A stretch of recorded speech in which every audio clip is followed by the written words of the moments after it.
हाँ दीदी।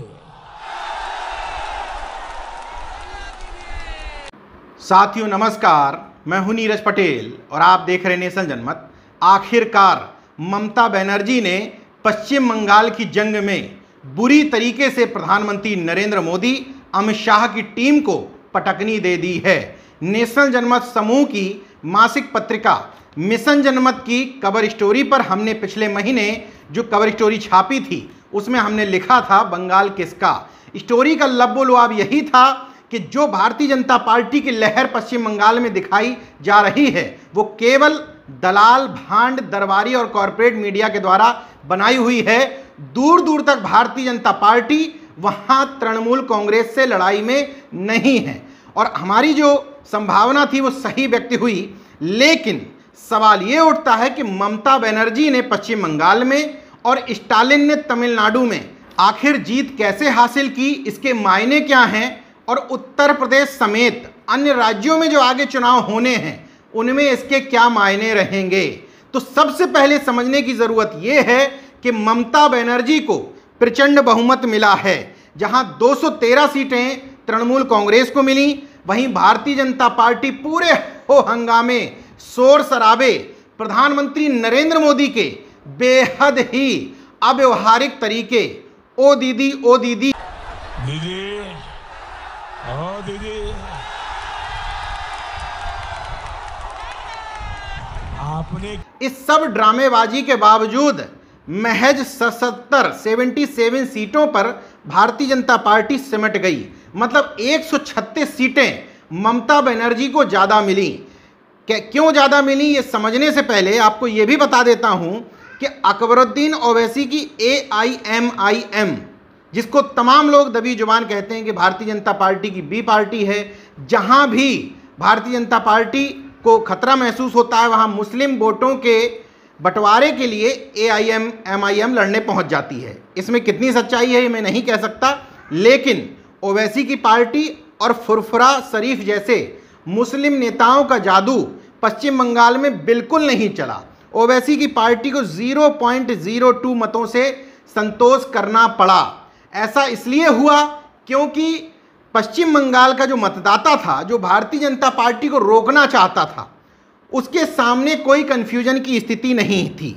यही वजह है कि कांग्रेस और लेफ्ट पूरी तरीके से धराशायी हो गई। जिन क्षेत्रों को कांग्रेस या लेफ्ट का गढ़ माना जाता था वहां के मतदाताओं ने भी तृणमूल कांग्रेस को मतदान किया। इसके पीछे वजह क्या है? वजह स्पष्ट है कि ममता बनर्जी शुरुआत से ही एग्रेसिव पॉलिटिक्स करती हुई नजर आई। उनके भतीजे और तृणमूल कांग्रेस से सांसद अभिषेक बनर्जी के खिलाफ जब CBI ने रेड डालने की प्रक्रिया शुरू की थी, कोयला घोटाले में उनका नाम घसीटते हुए, उस समय ममता बनर्जी ने कहा था कि मैं किसी से नहीं डरती और उन्हें जेल या किसी अन्य चीज़ से नहीं डराया जा सकता। मैं बाघ की तरह लड़ना जानती हूँ और चूहों से नहीं डरा करती। हमने बंदूकों के खिलाफ लड़ाई लड़ी है। यही वो एग्रेसिव नज़रिया था जो वहाँ के मतदाताओं के सामने एक स्पष्ट संदेश दे रहा था कि अगर भारतीय जनता पार्टी की सांप्रदायिकता के खिलाफ कोई लड़ सकता है पश्चिम बंगाल में तो वो ममता बनर्जी। यही वजह है कि प्रधानमंत्री नरेंद्र मोदी के दाढ़ी बढ़ाने के बाद तमाम सारे लोग ये मानते हैं कि उन्होंने जो दाढ़ी बढ़ाई थी वो पश्चिम बंगाल चुनाव के मद्देनजर रविंद्रनाथ टैगोर की तरह नजर आना चाहते थे। ये तमाम सारी चीजें और प्रधानमंत्री नरेंद्र मोदी समेत पूरी कैबिनेट, भारतीय जनता पार्टी के तमाम सारे बड़े नेताओं के पश्चिम बंगाल में डेरा डालने के बाद भी पश्चिम बंगाल में ममता बनर्जी को नहीं हरा पाए।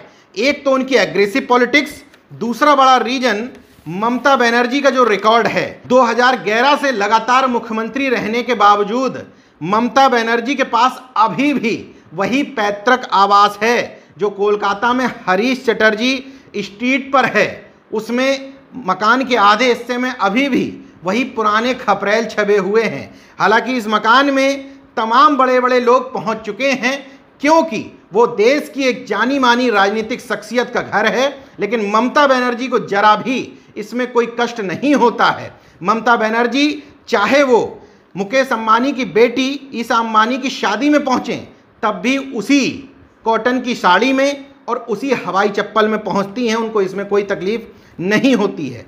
एडीआर यानी कि एसोसिएशन फॉर डेमोक्रेटिक रिफॉर्म्स, जो तमाम सारे चुनावों का विश्लेषण करता है और चुनाव के उम्मीदवारों की संपत्ति वगैरह उनका ब्यौरा रखता है। इस एडीआर के अनुसार उसने बताया कि देश में पहले नंबर पर अगर कोई मुख्यमंत्री है जिसके पास बेहद कम संपत्ति है तो वो है त्रिपुरा के मुख्यमंत्री मणिक सरकार, और पूरे देश में दूसरे नंबर पर अगर कोई आती हैं तो वो है ममता बनर्जी, जिनके पास लगातार तीसरी बार अब मुख्यमंत्री बनने जा रही हैं और संपत्ति के नाम पर महज 30,45,000 के आसपास है। ममता बनर्जी ने नंदीग्राम सीट से जब अपना पर्चा भरा था विधानसभा सीट के लिए तो उन्होंने बताया था कि उनके पास महज 69,000 कैश है, 18,82,000 की अचल संपत्ति है, 9 ग्राम 750 मिलीग्राम के उनके पास जेवर हैं। ना उनके नाम से कोई घर है, ना मकान है, ना कार है। शायद यही वजह है कि ममता बनर्जी को डराया और धमकाया नहीं जा पा रहा है। ममता बनर्जी की एक दूसरी खासियत ये है कि 12 पुस्तकें बंगला भाषा में लिख चुकी हैं और 4 पुस्तकें उनकी अंग्रेजी भाषा में लिखी जा चुकी हैं। इन तमाम चीज़ों के बावजूद पश्चिम बंगाल का एक माइनस पॉइंट चुनाव में रहा तो वो ये कि भारतीय जनता पार्टी जहां जहां भी एग्रेसिव यानी कि सांप्रदायिकता का यानी कि ध्रुवीकरण का कार्ड खेलती है वहां वहां का चुनाव पूरी तरीके से मुद्दा विहीन हो जाता है। या यूं कह लें कि जहां जहां भारतीय जनता पार्टी लड़ाई में नजर आती है वो चुनाव को मुद्दा विहीन कर देती है। पश्चिम बंगाल चुनाव के साथ भी यही हुआ। ममता बनर्जी जहां खेला होवे पर टिकी रहीं, वहीं प्रधानमंत्री नरेंद्र मोदी की टीम परिवर्तन पर टिकी रही और दीदी दीदी करके इस तरीके से प्रधानमंत्री नरेंद्र मोदी मजाक बनाते रहे जो प्रधानमंत्री पद की गरिमा को कतई भी सूट नहीं करता। कांग्रेस का साथ छोड़ने के बाद 1997 में तृणमूल कांग्रेस नामक पार्टी बनाने वाली ममता बनर्जी ने ऐसे ही 34 साल के वामपंथी शासन का अंत नहीं किया था पश्चिम बंगाल में। वो लगातार यानी कि युवा समय से ही एक लड़ने वाली, संघर्ष करने वाली, जुझारू और जनता के बीच में रहने वाली नेता के तौर पर जानी जाती रही हैं।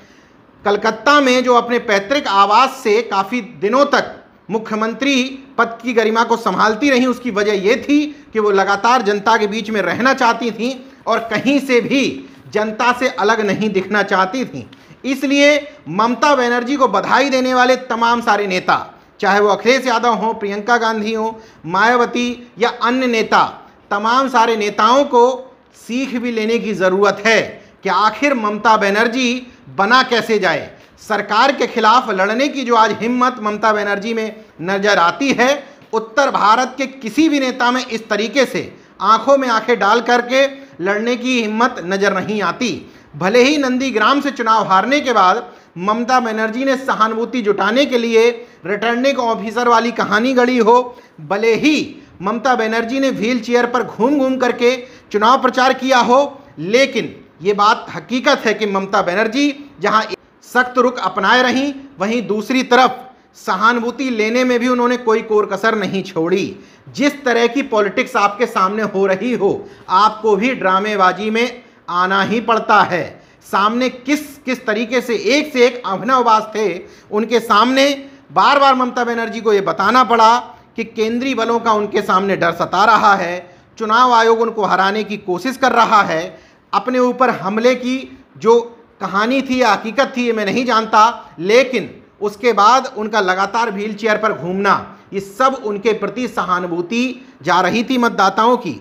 मतुआ समुदाय, SC/ST समुदायों के लिए भारतीय जनता पार्टी ने अपने घोषणा पत्र में तमाम सारे वादे कर रखे थे, लेकिन ममता बनर्जी अंतोगत्वा ये बताने में सफल रहीं कि अगर बीजेपी को रोकना है, बीजेपी के तांडव को, बीजेपी की सांप्रदायिकता को, बीजेपी की धर्म विशेष की राजनीति को रोकना है, तो पूरे पश्चिम बंगाल की राजनीति में एक ही विकल्प है, वो है ममता बनर्जी। यही वजह थी कि महिला वोटरों का तो उनको साथ मिला ही मिला।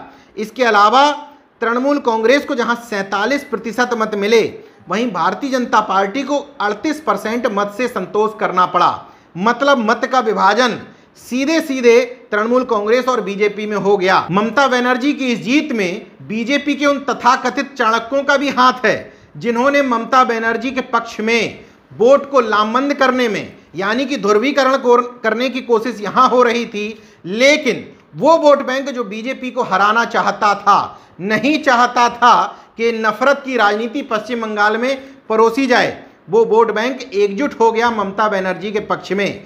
कुछ नाराजगी जो ममता बनर्जी से बनती वो कांग्रेस और वामपंथी पार्टियों की तरफ जा सकती थी, लेकिन एग्रेसिव पॉलिटिक्स करते हुए भारतीय जनता पार्टी ने उस पूरे वोट बैंक को ममता बनर्जी के पक्ष में लामबंद कर दिया।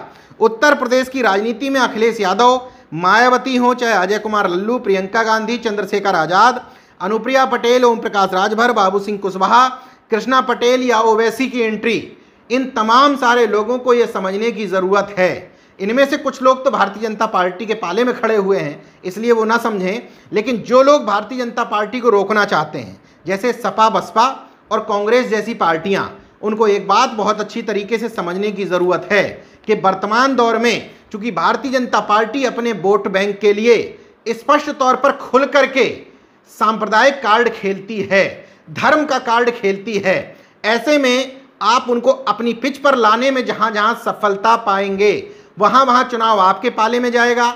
जहां जहां आपका वोटर कंफ्यूज होगा वहां वहां वो कई हिस्सों में बटेगा, और कई हिस्सों में जहां जहां वोट बैंक बटेगा वहां वहां भारतीय जनता पार्टी को जीत नसीब होगी।